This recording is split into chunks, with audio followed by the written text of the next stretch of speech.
മലയാളത്തിൽ നിന്നും വീണ്ടും ഒരു പാൻ ഇന്ത്യ മൂവി വരുന്നു. ഇങ്ങനെ കേൾക്കുമ്പോൾ നമുക്ക് ചിരിയാണ് വരുന്നത്. കാരണം ഇത്തരം സിനിമകൾ ഒരുപാട് ഇറങ്ങിയിട്ടുണ്ട്.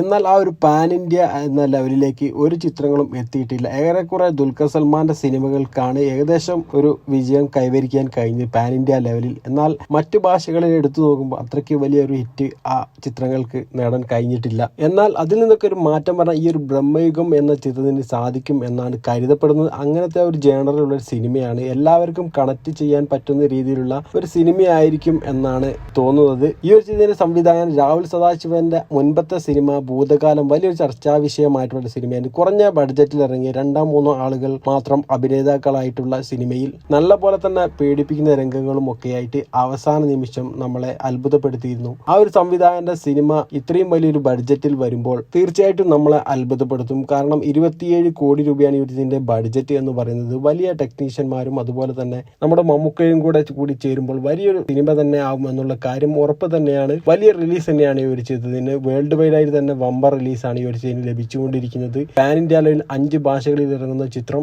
5 ഭാഷകളിലെയും സോങ്ങുകൾ പുറത്തുവിട്ടിട്ടുണ്ടായിരുന്നു. വമ്പം വരവേൽപ്പ് തന്നെ ഈ ഒരു സിനിമയിലെ പാട്ടുകൾക്ക് ലഭിച്ചിരിക്കുന്നത്.